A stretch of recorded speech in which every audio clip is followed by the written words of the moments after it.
पुरी श्री जगन्नाथ धाम केवल ओडिशा कहीं समग्र हिंदू जगतर आध्यात्मिक प्राणकेन्द्र तार माटी पानी पवन सबू महिमान्वित सबू जगन्नाथमय एठाकू कहीं इच्छा करी आसीपारे ना थरे आसिले मन लजाए केमिति केजाणी एमिति भावे जे फेरिबाकू मन बळे ना से दिन मोर फेरिबाकू मन नथिले मध्य फेरी आसुथिली जगन्नाथଙ୍କୁ मुंडिया मारी से दिन जगन्नाथଙ୍କୁ कहिथिली प्रभु तुम शरधा बालीर हाते दियंतेनी कहीदेली सिना तापरे मन को मन निजको गाली दे कहली कि पाषांड तू कहीं कौन पुरी को आसे जगन्नाथ को धन जन गोपलक्ष्मी मागिबाकू एठाकू मनीष आसे मोक्ष पाई सृष्टिकर्ता सहित विलीन हो जन्म मृत्यु बंधन मुक्त होगापाई जगन्नाथ पाखरे गुहारी करने सतरे जेते थर मु जगन्नाथ सामना सामनी होइछि जेते जेते कथा कहबाकू मनरे पांची आसी थाए सबू भूली जाए तांको मंदिर बेड़ारे थिबा पर्यंत किछि मन पड़े नाही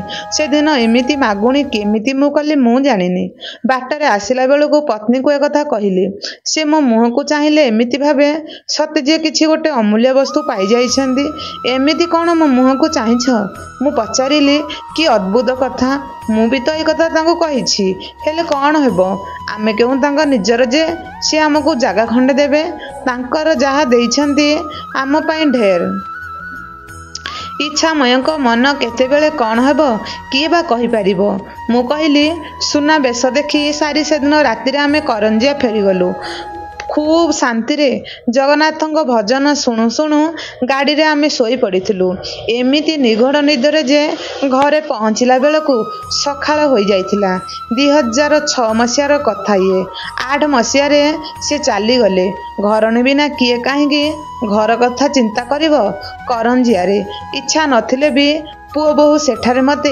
एका न छाड़ी तांको सांगरे नहीं गले जे आउ कुआडे जीवाकू छाड़ू नाहंती सेमानकर अभ्यास एमिति होई गलानी जे मते छाड़ी कुआडे को जीवाकू से माने इच्छा करंतिनी जगन्नाथ एमिति सौभाग्य देथिबारु बेले बेले मो लाखिरे लुह आसी जाए से मानकू बळी नातुणी दुईटा एमिति एक संसार छाड़ीबाकू चिंता कला बेलकू रवींद्रनाथ मरिते जाइना आमी धाड़ीटे मने पड़ी जाए से सांगरे कलिकतारू जाई जामशेदपुर रे रहिले 2013 मसीहा पिलांको पूजा छुट्टी पुओ ऑफिस रु 2-4 दिन छुट्टी पुओ आसीबा हैला बलिया पंडा आड़े गोटे होटेल रे रहिलु समुद्र स्नान जगन्नाथ दर्शन महाप्रसाद सेवन सेमानकर मुख्य लक्ष्य थिले भी मझिरे मझिरे सेमाने भिन्न भिन्न अपार्टमेंट बुली देखुथांती मने मने मु भाबुथाए शरधा बाली हाथ देबा पई लीलामय व्यवस्था करूछंती कि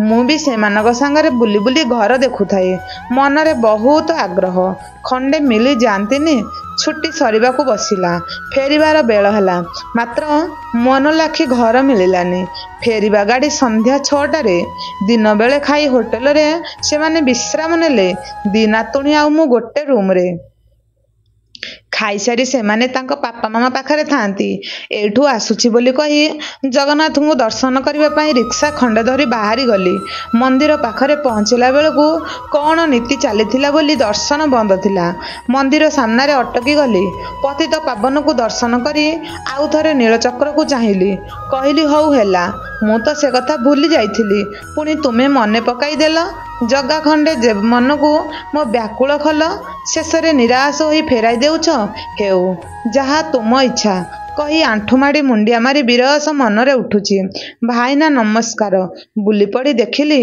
विभू त्रिपाठी मो शलांकर शला कौन मो भाईना लुचि लुचि तुम एकाना सांगरे आउ किए कौन हेउची मुह विरस दिशुची केउ प्रश्नर उत्तर देवी आगकू कौन होइची तुम मुह विरस हेब मु केबे देखिनी किछि नाही कहले भी से छाड़वा जंतु नुहे शेष कथाटा कहीदेली पुरी रे जागा खोजुछ 8 बड़ी आउ भल कथा कौन रुह मोर जने सांग बिल्डर अच्छी ताको पचारिबा सेठू फोन को स्पीकर मोड रे रखी काहाको कहला अरे चिंटू तो नुआ अपार्टमेंट रे कौन फ्लैट अच्छी कहीं तोर पुणी फ्लैट कौन दरकार मो भिणईकर दरकार तू डेरी करदेलु गोटे थिला जे गला पर दिन जड़े आसी नहीं गला सॉरी छाड़ ଜଗନ୍ନାଥ ଯଦି ନ ଚାହିଁବେ ମଣିଷ ବା କ'ଣ କରିପାରିବ। ହଉ ଧନ୍ୟବାଦ, ମୁଁ ତାହେଲେ ଆସେ ଏଥର। ଏଠି ତରତର ଆମ ଘରକୁ ଯିବନି? ଆଉ କେତେବେଳେ ଯିବି? ଆଜି ଜାମସେଦପୁର ଫେରିବାକୁ ହେବ। ନିଶ୍ଚୟ ଆସିବ ଭାଇନା, ମୁଁ ଆସୁଛି। ନମସ୍କାର, ବାଏ ବାଏ। ବିଭୁ ଚାଲିଗଲା। ଜଗନ୍ନାଥଙ୍କ ଠାରୁ ବିଦାୟ ନେବା ପାଇଁ ପୁଣି ସେଇଠୁ ଦଣ୍ଡବତ ହୋଇ ଅଭିମାନ ଭରା ସ୍ୱରରେ ମନେ ମନେ କହିଲି, ଯାହା ତୁମ ଇଚ୍ଛା। ଉଠିପଡ଼ି ଯିବାକୁ ପ୍ରସ୍ତୁତ ହେଉଛି।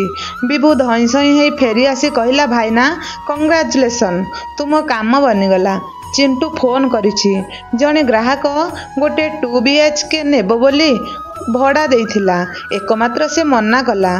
ଚିଣ୍ଟୁ ସିମଲାରେ ଅଛି, ଫେରିଲେ ଅଗ୍ରିମ ଫେରସ୍ତ ଦେବ। ତୁମେ ଅଗ୍ରିମ ନଦେଲେ ବି ଚଳିବ। ସେ କହିଛି ତୁମେ ଯଦି ଦେଖିବାକୁ ଚାହିଁବ ଦେଖିପାରିବ। ଚାଲ ଯିବା। ଯନ୍ତ୍ରବତ୍ ମୁଁ ତା ସହିତ ଚାଲିଲି।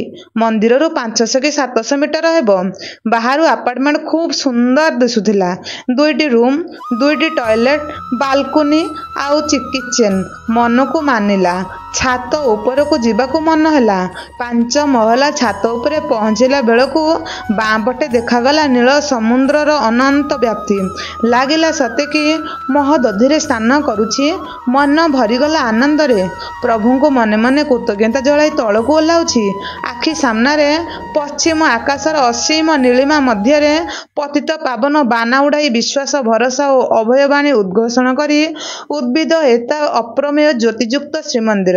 ପ୍ରଭୁ ଜଗନ୍ନାଥ ସତେଅବା କହୁଥିଲେ, ଦେଖେ ଏଇଠି ମୁଁ ପରେ ତତେ ଅପେକ୍ଷା କରିଛି। ଆଖିରୁ ଧାର ଧାର ଲୁହ ବହି ଚାଲିଛି, ସମ୍ପୂର୍ଣ୍ଣ ବାଷ୍ପରୁଦ୍ଧ।